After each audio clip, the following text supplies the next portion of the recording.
Hi guys! In today's lesson we're going to be covering improvised knives, the first of the improvised weapons.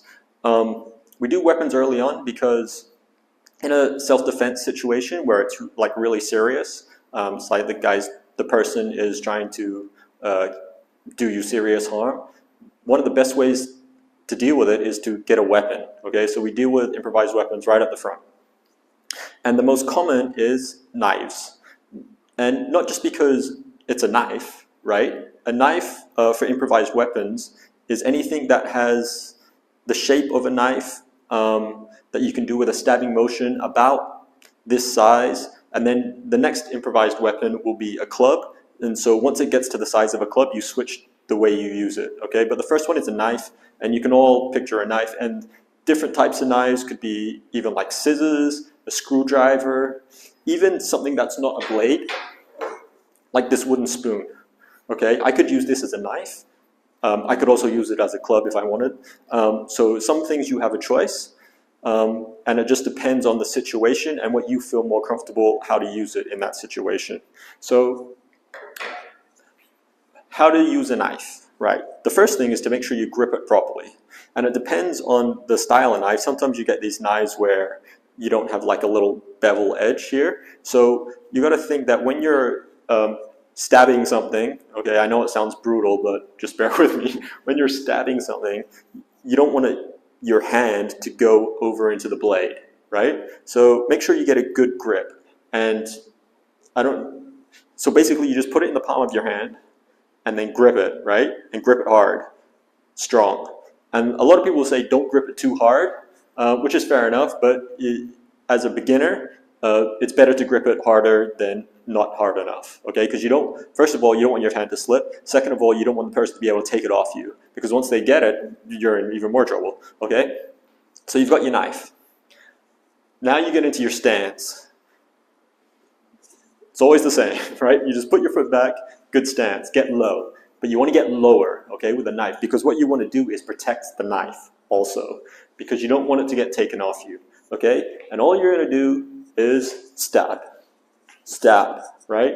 You don't want to try any of this, not as a beginner, okay? Because as soon as you do this, someone can take it off you. And you won't see in the movies, they got these fancy grips like this, right? But it's easier for them to take it off you. So the safest way to do it, so the person can't take your knife away from you, is to hold it far back, right? And then when you want, you do this, okay? Just thrust.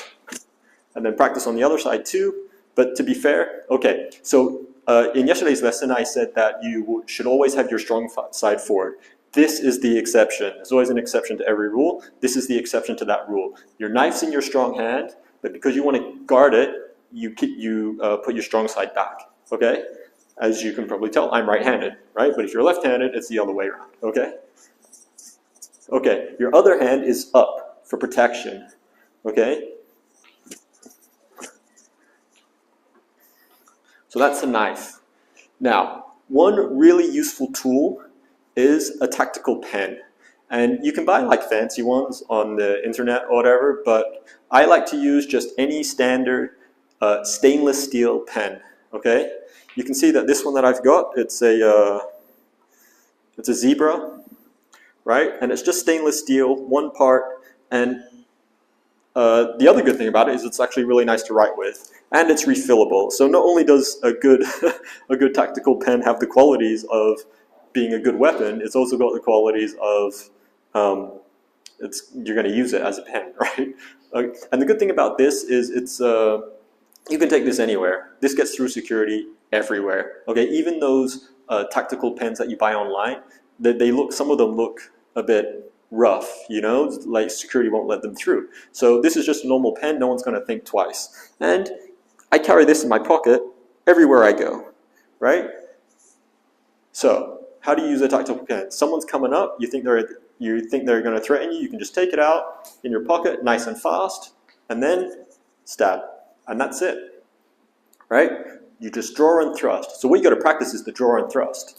So there's different places you can put it in the top of your pocket, right? So the problem is, if I want to draw and thrust it, my t-shirt's in the way, right? So you got to think about those sort of things. I do it anyway because I know I can get it out of my pocket quick. So if someone's coming up, I'll put my hand in my pocket, and then if they come too close, I'll be like, okay.